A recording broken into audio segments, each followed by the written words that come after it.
Un breve video del 2016 dove il futurologo, il signor Klaus Schwab, racconta il prossimo futuro, da lì a 10 anni, cosa avverrà dal 2016 al 2026-25, fate voi. Ebbene, ascoltatelo e meditate.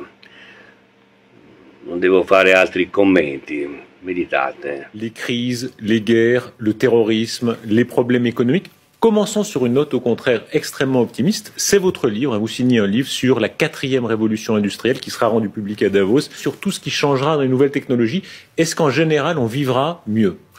On a la possibilité de vivre mieux parce qu'on a la possibilité d'avoir une meilleure santé, de vivre plus longtemps, de communiquer mieux, d'éviter les accidents de circulation, etc.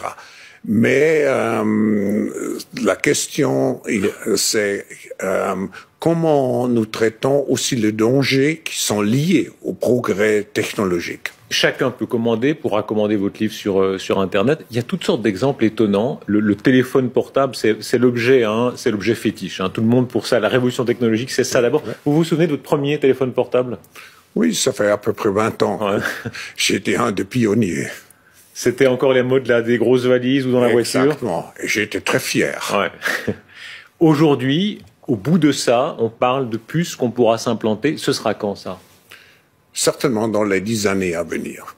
Et d'abord, on va les implanter dans nos vêtements, c'est-à-dire wearables, comme on le dit. Et après, on pourrait s'imaginer qu'on les implante dans nos cerveaux ou dans notre peau. Et à la fin, peut-être il y a une communication directe entre notre cerveau et le monde digital. Ce que nous voyons, c'est une sorte de fusion du monde physique, digital et biologique.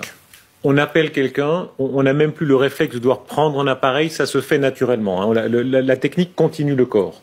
Oui, vous parlez et vous dites, je veux maintenant être connecté avec n'importe qui.